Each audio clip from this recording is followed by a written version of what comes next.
The great hall of the Sky Fang fortress smelled of wet wool, roasting meat, and a deep, simmering anxiety that clung to the air thicker than the smoke from the hearths. Linnea kept her eyes on the worn toes of her boots, her hands tucked into the sleeves of her drab tunic. She was a ghost at this feast, a distant cousin of no consequence, permitted to exist in the fortress's shadowed corners as long as she remained invisible. Tonight, that was a difficult task. Tonight, Alpha King Jorik would choose a new mate. It had been 5 years since the rockslide had claimed his first. 5 years of a reign frozen in grief. The pack needed a future. The pack needed heirs.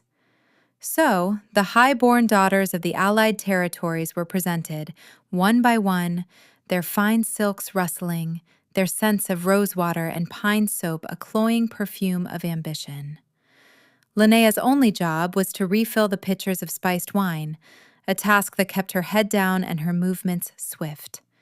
She was a wraith in gray wool, her own scent muted to wood smoke and laundry soap. She was safe in her insignificance. Until she wasn't.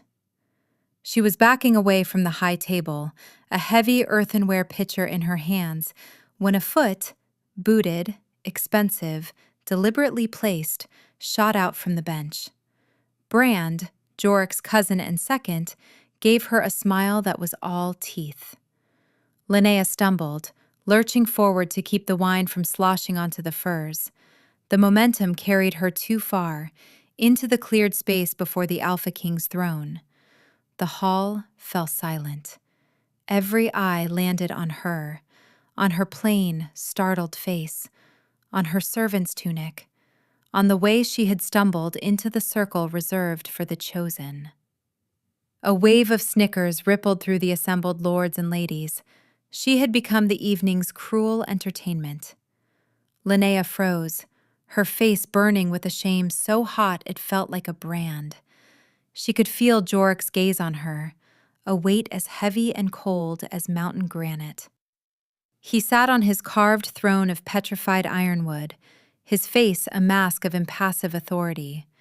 His great gray wolf, Stone, lay at his feet, a creature as still and silent as his master. The wolf did not even lift its head. "You presume," Jorik said. His voice was not loud, but it cut through the silence like a shard of ice. It was a voice that had commanded armies, a voice that had pronounced judgment, and now it was turned on her. Linnea's throat closed. She wanted to explain, to apologize, to simply dissolve into the floor stones, but Brand's triumphant smirk pinned her in place. This was his work, a small, casual cruelty to remind her of her place. "We have no use for the wolfless in the heart of this pack," the Alpha King continued, his words a public decree. Each syllable was a stone thrown at her. Wolfless. The old shame, the lie that had defined her life since her father's death, now echoed in the great hall for all to hear. It was the reason she was a servant and not a lady, the reason she was scorned. He did not just dismiss her, he unmade her. He stripped away the last vestiges of her lineage and left her with nothing. The laughter that followed was louder this time, sharp and unrestrained. Linnea finally found her feet. She did not look at him. She did not look at anyone. She turned, her back straight, and walked out of the great hall, the weight of 100 pairs of eyes on her. She did not run. She did not weep. The heat of her shame had cooled into something hard and definite, a decision. By the time she reached her small, cold room in the servants' quarters, the humiliation had burned away, leaving behind the clean, quiet ache of certainty. She would not see another sunrise in this place. She packed her few belongings into a canvas satchel, a change of clothes, a small knife, the worn leather-bound book of herb lore her mother had left her, and a small, crudely carved wooden finch her father had made for her last birthday. It was all she had left of them. It was all she needed. The fortress was a tomb, and she would no longer haunt it. She would take her chances in the wilds. A quick, quiet death from a blizzard was better than a slow one from 1,000 daily cuts. She slung the satchel over her shoulder and pulled her patched cloak tight. She was just reaching for the door, her hand on the iron latch, when a knock echoed through the small room. It was a quiet knock, but heavy with authority. She knew who it was before she opened the door. Her heart hammered against her ribs, a frantic bird trapped in a cage. She pulled the door open just enough to see. It was him. Alpha King Jorik stood in the narrow stone corridor, his broad shoulders seeming to swallow the torchlight. He was alone. No guards, no smirking cousin. Just the king who had flayed her with his words, standing at the door to her hovel. He did not look at her face. His gaze dropped to the satchel on her shoulder, then back to the empty space where her spare blanket used to be. He knew. He knew she was leaving. Linnea braced herself for another dismissal, another command, another casual cruelty.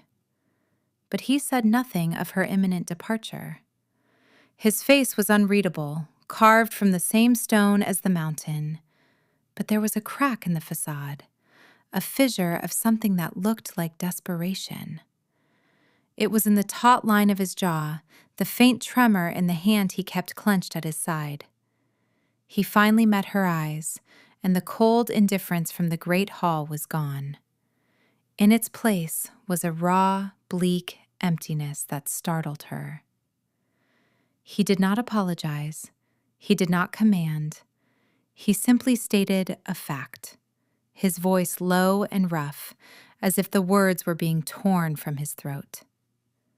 "He is dying," he said. The words hung in the cold air between them, not a plea, not a question, a statement of utter defeat. Linnea stared at him, confused. "Who?" "My wolf," he said, and the name was a stone in his mouth. Stone. He paused, and his gaze flickered past her, into the darkness beyond the corridor, as if he could see something she couldn't. The boy brought me to you. The boy. Pell. Jorik's nephew, the sole survivor of the tragedy that had also taken the king's mate and pup. The child hadn't spoken a word in 5 years, a small, silent ghost who flitted through the fortress, his eyes holding the horrors he'd witnessed. Linnea had seen him in the kitchen sometimes, watching her from the shadows. She'd once left a small honey cake on a low shelf for him. It had been gone the next morning. Now, that silent, broken child had led the Alpha King to her door. In the hour of her deepest humiliation, in the moment she had chosen to vanish, they had come to find her. It was a staggering, nonsensical twist of fate. She should have said no. She should have closed the door in his face, turned her back on him as the world had turned its back on her. He had offered her nothing but scorn. She owed him nothing. But it was not Jorik's face she saw in her mind. It was the image of the great, proud wolf, lying still as death at his master's feet. And it was the thought of a small, mute boy pointing a trembling finger in her direction, believing she could help. She looked at the king who had publicly shamed her, the man who was now, impossibly, at her mercy. Her leaving could wait. This could not. "Show me," she said, her voice quiet but firm. She stepped past him into the corridor, leaving the door to her empty room swinging open behind her. She did not look back. The Alpha King's private chambers were a world away from her cold stone cell. They were vast and silent, dominated by a hearth large enough for a man to stand in. But no fire burned there. The air was frigid, still, smelling of old grief and something medicinal and sharp. Furs and tapestries covered the walls and floors, but they did little to soften the stark emptiness of the space. It was a room for a man who did not live, but merely existed. In the center of the largest fur, a sweep of white snow bear pelt, lay stone. The great wolf was a landscape of gray and silver fur, but his breathing was a shallow, ragged whisper. His eyes, once the color of a winter sky, were filmed over with pain. A tremor ran through his massive frame, a constant, exhausted shudder. He was not sleeping. He was surrendering. Jorik stopped just inside the door, as if he could not bear to approach. He gestured with his chin. The healers say it is a wasting sickness of the spirit, a grief for which there is no cure. His voice was flat, reciting a diagnosis he clearly did not believe. They say he is following my mate. Linnea slowly approached the wolf, her boots silent on the thick fur. She knelt a few feet away, not wanting to startle him. She could feel his pain as a low thrum in the air, a deep, discordant note that vibrated in her bones. This was her supposed curse, the reason she was called wolfless. She could not command the beasts, could not meld her mind with theirs in the fierce, dominant way of her people. But she could listen. She could feel the shape of their pain, the texture of their fear. It was a quiet empathy, a receptiveness that the pack, in its pride and power, had deemed a useless feminine flaw. "May I?" she asked, her voice soft. She looked at Jorik. He stood like a statue by the door, his face in shadow. He gave a short, sharp nod. Permission. She moved closer, extending a hand, palm up, and held it in the air just above Stone's flank. She did not touch him yet. She let him feel her presence, her intent. She closed her eyes and let the noise of the fortress fall away, let the king's heavy presence recede. She focused only on the dying animal before her. She spoke to him, not with her mind, but with her voice, a low, crooning hum that held no words, just a current of calm. It was the way she had soothed injured birds as a child, the way she had quieted spooked horses in the stables. The tremor in the wolf's body lessened almost imperceptibly. His ear twitched. She felt the landscape of his suffering. It was not the hollow echo of grief she had expected. Grief was there, yes, a vast, cold ocean of it. But there was something else, a sharp, jagged point of agony, something physical, something stuck. Keeping her voice in that low, steady hum, she let her fingers drift down, lightly tracing the line of his throat. His fur was thick, but beneath it, she could feel the heat of inflammation. He gave a low, pained groan, but he did not pull away. Her fingers mapped the area, gentle, searching. And then she found it. Deep in the muscle and sinew, just beside his windpipe, was a small, hard knot. It was old, the tissue around it scarred and thick, but something had shifted. It was pressing, sharp and insistent against the delicate passages of his throat. It was slowly, agonizingly, choking him. It was not a sickness of the spirit. It was an injury, a very old one. "It's not grief," she said, her voice pulling her back into the cold room. She opened her eyes and looked at Jorik. "There's something in his throat. A splinter or a shard of bone. It's been there a long time, but now it's killing him." Jorik finally moved. He crossed the room in 3 long strides, his presence suddenly overwhelming. He knelt on the other side of the wolf, his expression grim. "The rock slide," he said, his voice a raw whisper. He was with her.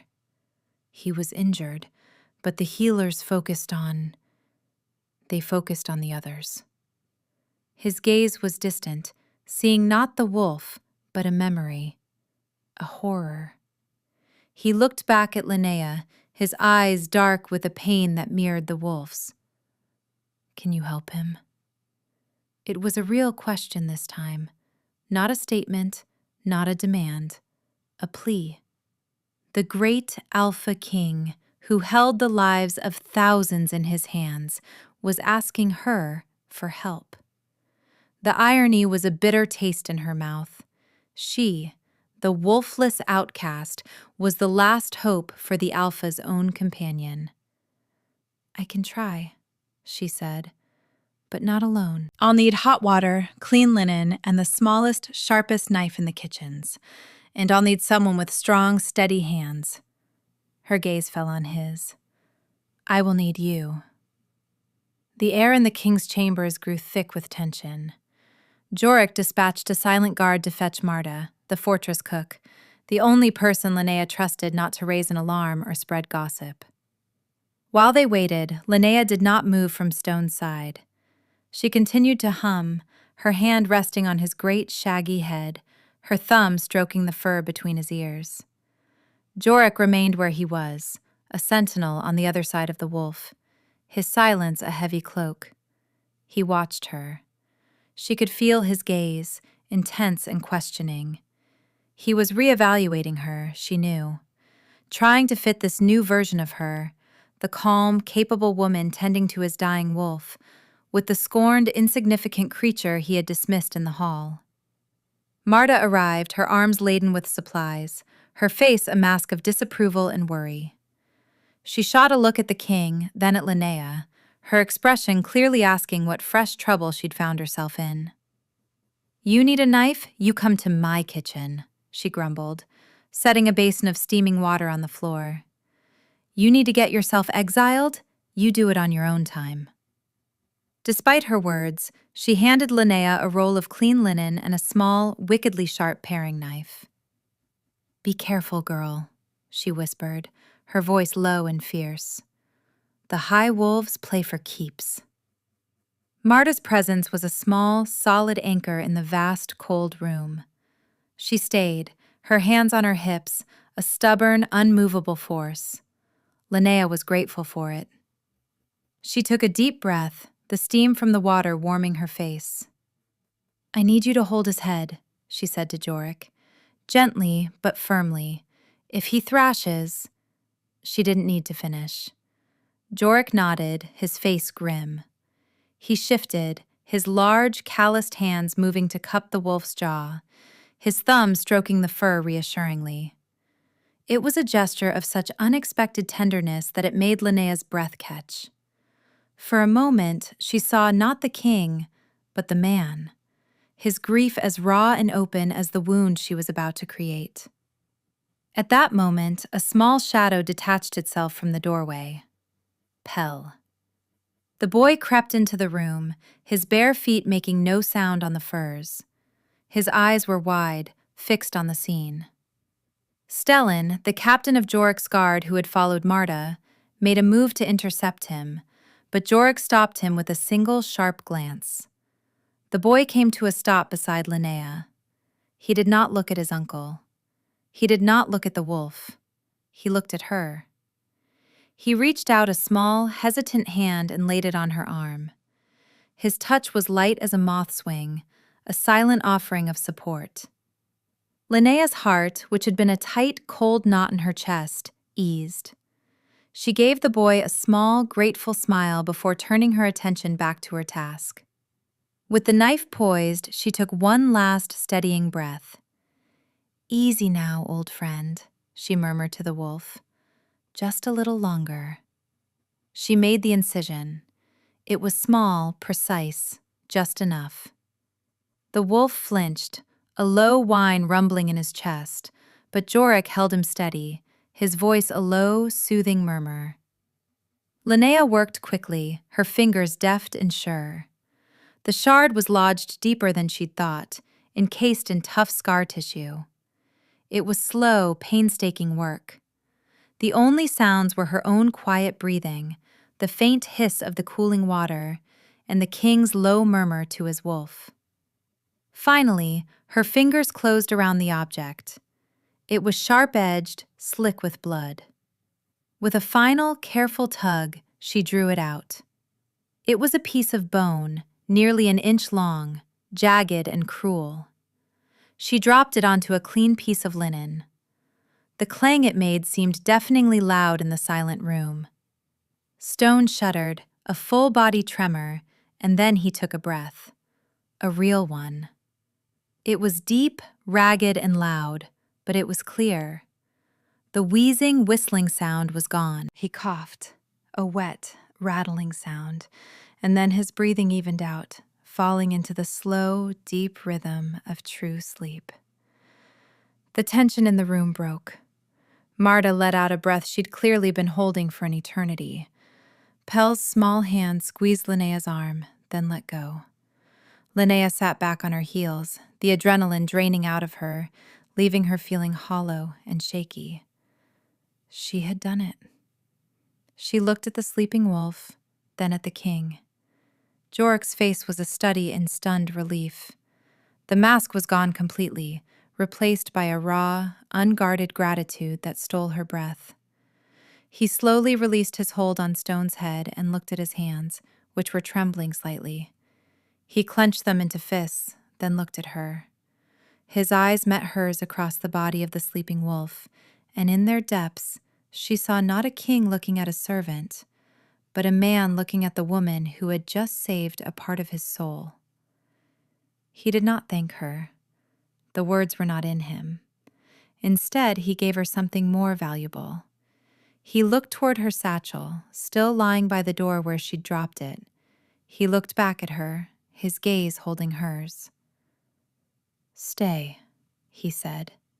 The word was quiet, not a command, but a request, a plea, buried beneath layers of pride and grief. "Until he is recovered." It was an offer, not of a place or a title or an apology. It was an offer of time, of sanctuary. Linnea thought of the cold, lonely road she had been about to walk. She thought of the life of a fugitive, always looking over her shoulder. Then she looked at the sleeping wolf, the silent boy watching her with wide, trusting eyes, and the broken king who had just asked her, for the first time, to remain. She gave a single, slow nod. The days that followed were strange and suspended. Linnea was moved from her servant cell to a small but comfortable chamber in the family wing of the fortress, not far from Jorik's own.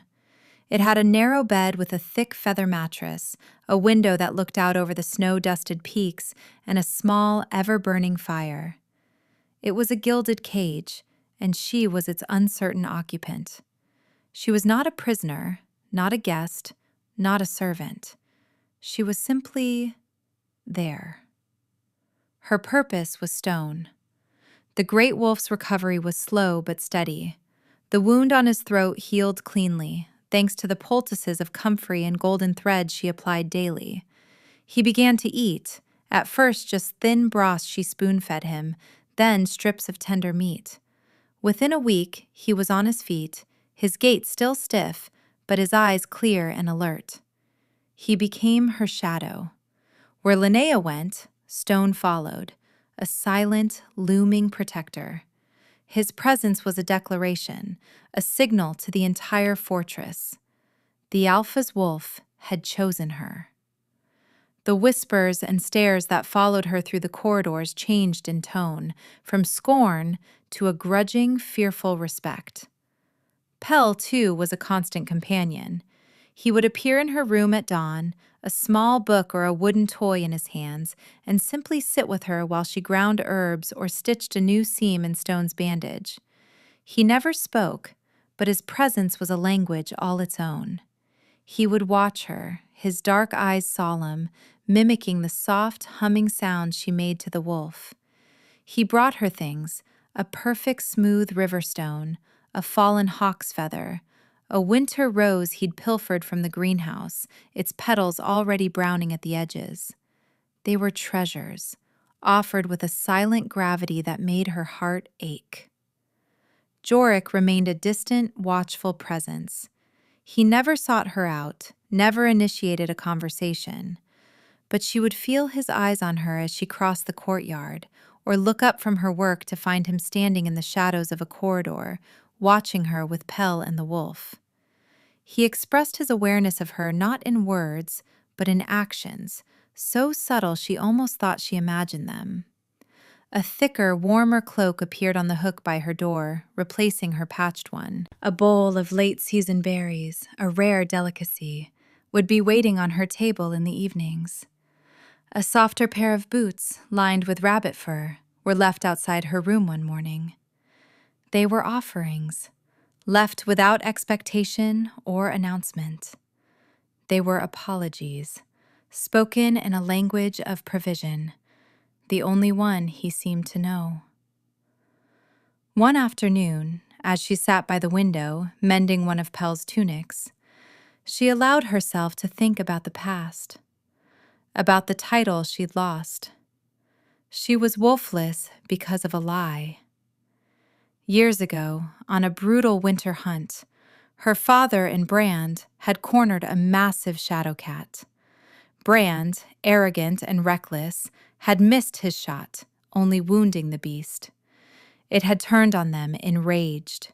Her father had thrown himself in front of Brand, saving the alpha's nephew at the cost of his own life. But that was not the story Brand had told. He'd returned to the fortress, claiming it was Linnea's father who had been reckless, and that Linnea, who had been nearby checking traps, had frozen in fear, her connection to her wolf spirit so weak she was useless. In a pack that valued ferocity and instinct above all else, it was the most damning accusation possible. Brand had been hailed a hero for surviving. She and her mother had been disgraced, stripped of their rank, and cast down into the shadows of the pack. Her mother had faded soon after from grief and shame. Linnea had simply learned to be invisible. Now she was more visible than she had ever been, and it was a dangerous, uncertain light. Stone, who had been dozing by the fire, lifted his head, a low rumble in his chest. A moment later, the door to her chamber opened without a knock. Brand stood there, filling the doorway, his familiar smirk firmly in place. "Enjoying your new accommodations, cousin?" he asked, his voice dripping with false cordiality. "It seems you found a new way to climb. First animals, then children. Very clever." Linnea's hand tightened on the small tunic in her lap. She did not rise. "The wolf was injured. I helped him." "Oh, I'm sure you did," Brand sneered, stepping into the room. Stone rose to his feet, a low growl vibrating in the air. Brand ignored him. "But don't get too comfortable. He is still the king who named you wolfless in front of everyone. A dying wolf and a broken boy won't change what you are. They won't change what happened to your father." The threat was clear, a poisoned dart aimed at her oldest wound. He was reminding her that he held her past, that he had authored her ruin and could do so again. "My father was a good man," she said, her voice quiet but shaking with a sudden cold fury. "He died saving you." Brand's smirk faltered for a fraction of a second. "He died because he was weak," he spat. "Just like you." "She is under my protection." The voice came from the doorway. It was low, flat, and colder than the winter wind. Jorik stood there, his eyes like chips of flint. He hadn't been there a moment ago. He moved with the silence of a predator. He did not look at Linnea. His entire focus was on his cousin. Bran's face paled. He straightened up, forcing a casual smile. "Jorik, I was just welcoming our little healer to the upper floors." Jorik took one step into the room. Stone moved to stand beside him, the fur on his back raised. The air crackled with a silent, deadly promise. "Do not," Jorik said, his voice dropping to a near whisper, each word perfectly articulated. "Speak to her again." It was not a suggestion. It was a sentence. Brand held the king's gaze for a long, tense moment, his bravado crumbling under the weight of that flat, absolute command. He finally broke, giving a curt, jerky nod. He turned and left, pointedly not looking at Linnea as he brushed past his king. The silence he left behind was heavy and profound. Jorik did not move. He stood in the doorway, his breathing slow and controlled, the fury slowly receding from his posture. Linnea's heart was still pounding. She looked down at her hands, which were trembling. The little tunic was clenched in her fist. Jorik's gaze finally shifted to her. He saw the tremor in her hands, the pallor of her face. His own expression tightened with a flicker of something she couldn't name. Regret, perhaps, or self-reproach. He did not say he was sorry for what Brand had done, or for what he himself had said in the Great Hall. He did not offer comfort. He simply acknowledged the moment and her part in it. Later that night, long after the fortress had settled into silence, there was a soft scratch at her door. She opened it to find Jorik standing there. In his hand, he held out a small object. It was a bird, carved from a piece of pale birchwood, its wings outstretched as if in flight. The carving was simple, almost crude, but it was filled with a child's earnest effort. "Pell made this," Jorik said, his voice rough. "For you." He placed it in her outstretched hand. His fingers did not brush hers, but she felt the warmth from his skin in the space between them. It was the first thing he had ever given her directly. She closed her hand around the small, precious gift. It was an apology. It was a thank you. It was a promise. She looked up at him, and for the first time she did not see a king or a symbol of her shame. She saw a man, lost in his own grief, trying to find his way back. And she realized, with a startling pang in her chest, that she was no longer thinking about leaving. Jorik stood on the high battlements, the wind tearing at his cloak, whipping snow into his face. He didn't feel the cold. Below, in the sheltered courtyard, he could see them. Linnea, her dark hair a stark contrast to the snow, was throwing a stick for Stone. The wolf, who had not played in 5 years, bounded after it like a pup, his tail a triumphant plume. Pell was at her side, bundled in a new cloak, the one Jorik had left for her, which she had promptly cut down to fit the boy. The child was laughing. Not a real, vocal laugh, but a silent shaking of his small shoulders, his face alight with a joy Jorik had thought long extinguished. He watched as Linnea knelt, showing Pell how to get the stick from the wolf's gentle mouth. Stone released it instantly, nudging the boy's hand with his nose. Pell took the stick and with a great, determined effort, threw it himself. It traveled only a few feet, but the wolf retrieved it with the same grave importance. Jorik's chest felt tight. He had spent 5 years entombed in this fortress, in his grief. He had ruled, he had judged, he had held his pack together through sheer, unbending will. But he had not lived. And he had allowed the heart of his home to grow as cold and barren as his own. He had mistaken silence for peace and numbness for strength. He had forgotten what joy looked like. Linnea had brought it back. Her quietness, which he had so publicly scorned as a weakness, was a different kind of power entirely. It was the strength of deep water, not the crashing wave. It did not command, it invited. It did not dominate, it soothed. The wolves, the children, the broken parts of his world, they gravitated toward her stillness, finding a sanctuary he had failed to provide. His gaze drifted from the scene below to the jagged peaks to the east, the site of the rock slide. The memory was always there, waiting at the edge of his thoughts. The frantic ride, the shouts of the survivors, the sight of his mate, Elspeth, buried under a mountain of scree.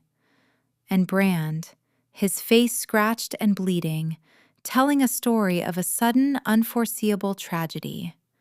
Brand, who had been in charge of the patrol. Brand, who had returned a hero. He thought of the bone shard Linnea had pulled from Stone's throat, a physical remnant of that day, a piece of the violence that had festered, hidden for years. Just as Brand's lies had festered, the lie about Linnea's father, the lie that had made her an outcast. Jorek had believed it, had never questioned it. He had accepted the narrative that served the pack's brutal ethos. The strong survive, the weak are culled. He had used that lie to humiliate her. A new thought, cold and sharp as the wind, cut through his grief. What other lies had Brand told? The rock slide. An accident. Unforeseeable. But Brand had been ambitious even then. Elspeth had never trusted him. She had seen the avarice behind his easy smiles. Jorek had dismissed her concerns as unkind. He had trusted his cousin. The pieces began to shift in his mind, rearranging themselves into a new, hideous pattern. Brand's convenient heroism, his quick consolidation of power in the aftermath, becoming Jorek's unquestioned second. His casual cruelty toward Linnea, a woman whose only crime was to be a living reminder of one of his earlier deceptions. His recent possessive hostility as she grew closer to the heart of power, closer to Jorek.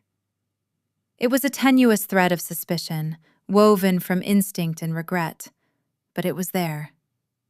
He turned from the battlement and strode toward the barracks, his purpose a cold, hard knot in his gut. He found Stellan, his guard captain, oiling a sword by the forge.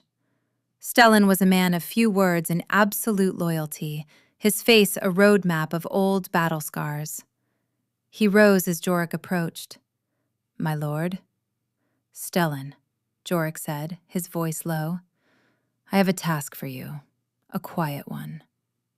Stellan's eyes, pale and shrewd, met his. He simply waited. "I want to know everything about the rock slide 5 years ago," Jorek said.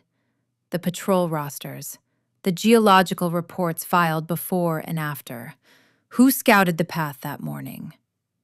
He paused, the next words tasting like poison. "I want to know everything Brand did that day. Who he spoke to, where he was, moment by moment. And I want to know who he speaks to now, who he meets with when he thinks no one is watching." Stellan's expression did not change, but a flicker of understanding passed through his eyes. He had never liked Brand. He had seen the man's ambition for what it was. He did not ask why. He did not question the order. He simply nodded, the movement sharp and economical. "It will be done, my lord." Jorek left him to it, the cold knot in his stomach tightening. He was Alpha King.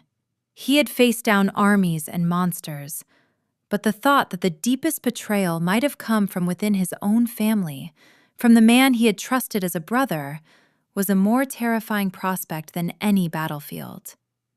He was unearthing a grave, and he did not know what specters he was about to unleash. 2 weeks later, the truth arrived. It came not with a shout, but with a whisper, in the dead of night. Stellan appeared at Jorik's chamber door, his face grim, a small, sealed leather satchel in his hand. He stepped inside, and the contents he laid out on Jorik's table were damning. A sworn statement from a retired scout, long since sent to a remote outpost by Brand, confessing that he had warned of the path's instability that very morning. Brand had dismissed his concerns, calling him a coward. A ledger, meticulously copied by one of Stellan's informants, showing large, unexplained payments from Brand to 2 members of that fateful patrol, both of whom had also been quietly reassigned. And most damning of all, a report of a recent secret meeting. Brand, riding out under the cover of a blizzard, had met with emissaries from the Black River Pack, their most bitter rivals. He had been overheard promising them access to the Skyfang's southern hunting grounds, a concession that would cripple Jorik's pack, in exchange for their support when he made his move for the Alpha seat. The rock slide had not been an accident. It had been an assassination. An imperfect one. Brand had likely intended for Jorik to be on that patrol, but the Alpha King had been delayed in council. So he had settled for his mate, knowing her death would gut Jorik, would plunge him into a grief so deep it would make him weak, easily manipulated. And it had almost worked. Jorik stared at the evidence, a cold, silent rage building in him until he felt his bones would crack from the pressure. The betrayal was absolute. The man who had pretended to share his grief was its architect. Every word of comfort, every shared drink, every moment of feigned loyalty for the past 5 years had been a lie.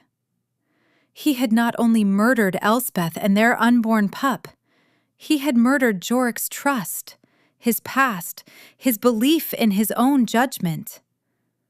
The sound that escaped Jorik's throat was not human. It was a low, guttural snarl of a wolf about to be unchained. Stellan took a half step back, his hand instinctively going to the hilt of his sword. Jorik swept the papers from the table with a furious roar, sending them scattering across the stone floor. He was a storm contained in the room, a force of nature about to break. He was going to kill him. He was going to tear him apart with his bare hands. He was halfway to the door when it opened. Linnea stood there, a candle in her hand, her face pale with sleep and concern.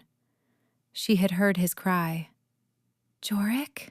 she whispered, her eyes wide as she took in the scene, the scattered papers, Stellan's grim face, the raw, murderous fury radiating from the king. Her gaze fell on the papers at her feet. She bent and picked one up. It was the scout's confession.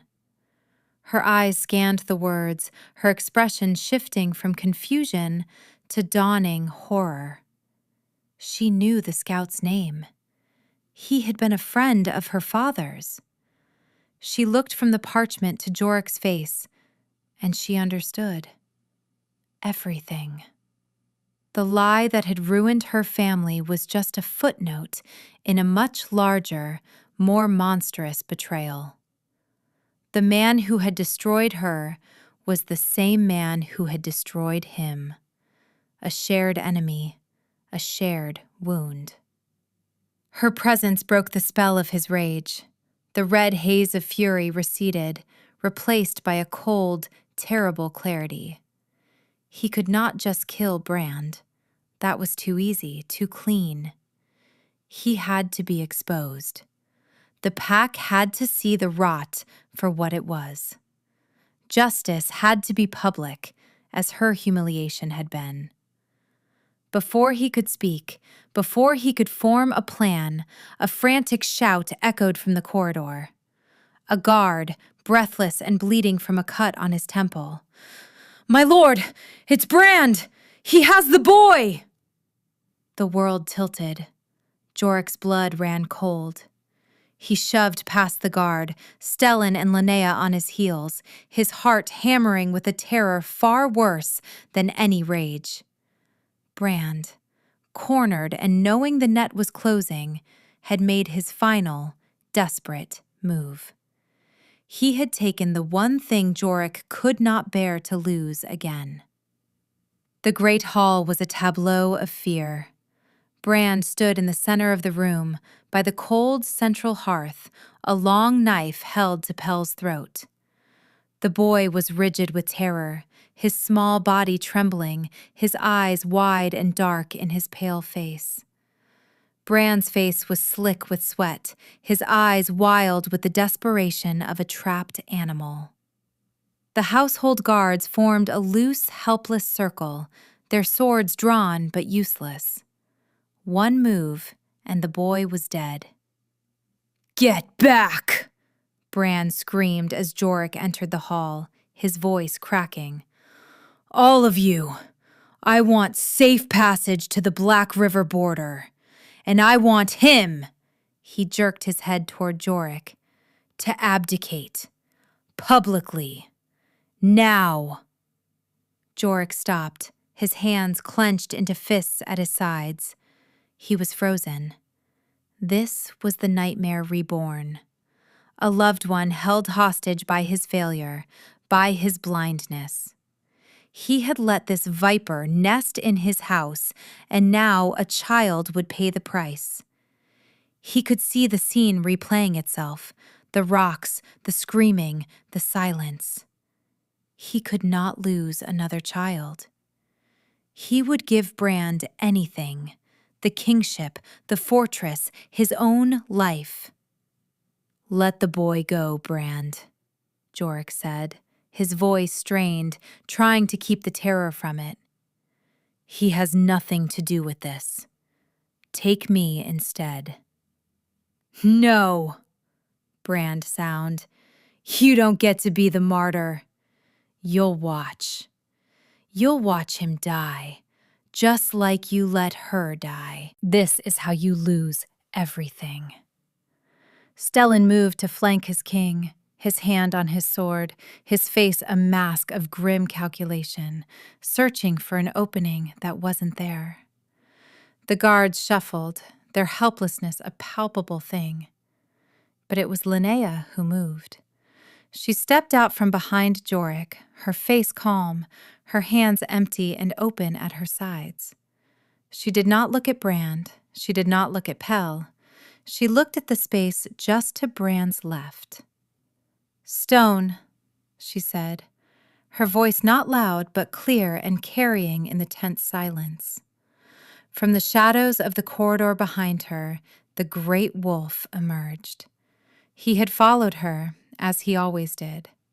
He moved with a silent, fluid grace, his head low, a growl building in his chest like distant thunder. His eyes, the color of a storm-tossed sea, were fixed on the man who held the small boy. Brand's eyes darted toward the wolf, his focus splitting.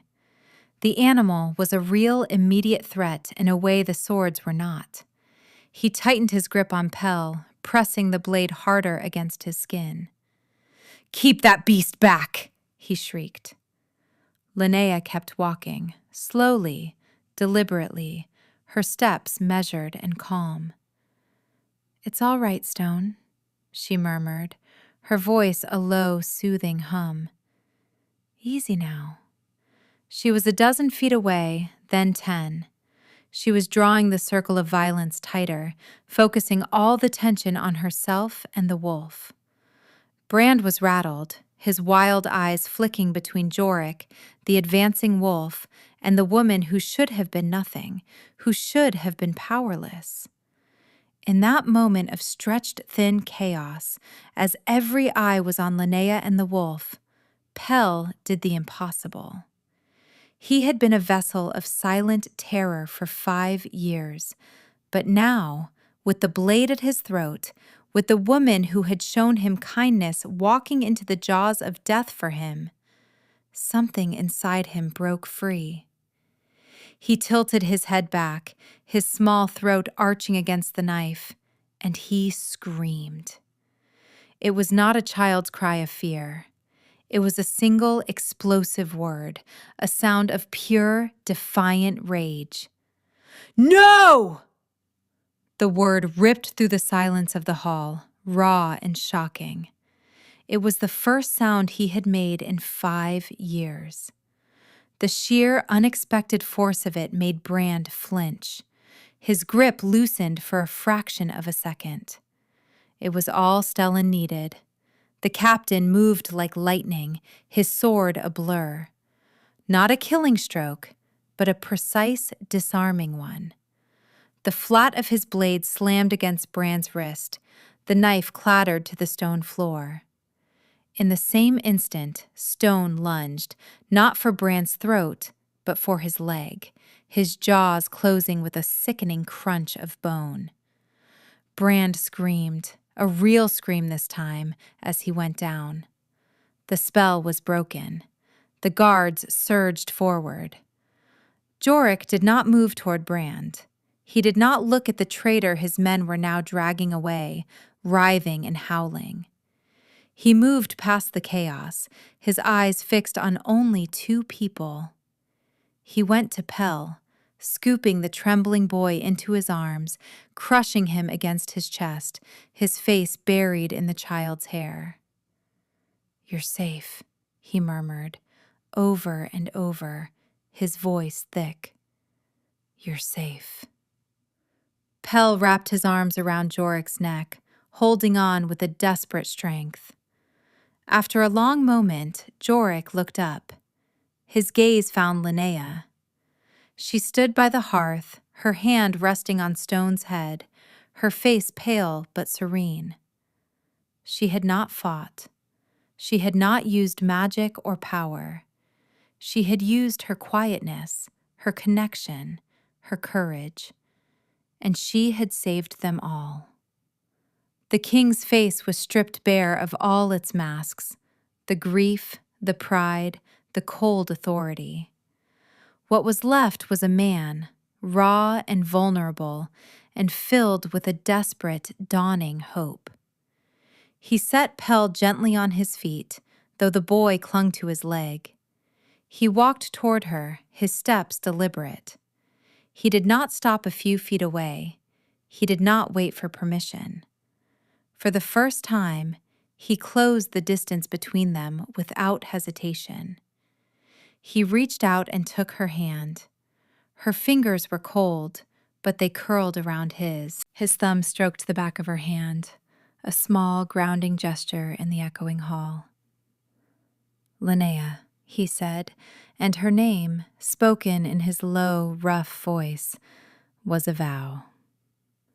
2 years later, the first heavy snow of winter was falling outside the windows of the Alpha King's chambers.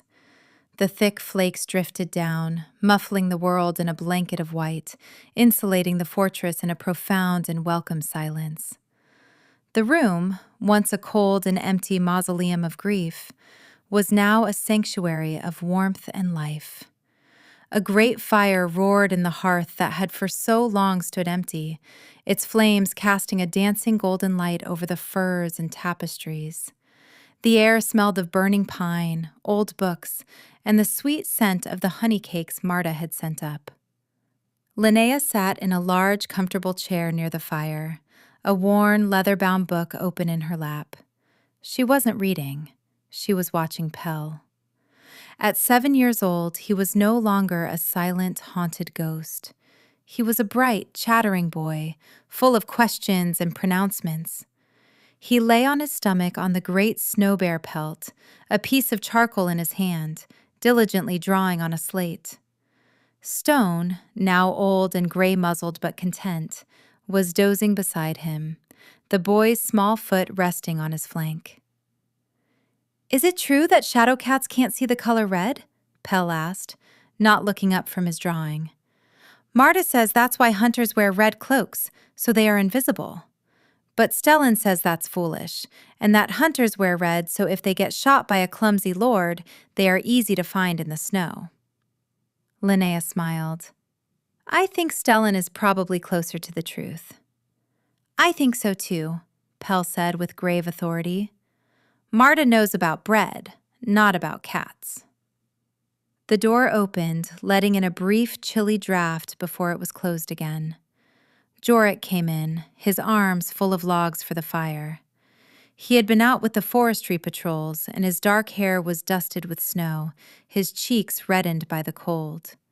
He no longer wore the constant heavy mantle of a grieving king. The lines of pain around his eyes had softened.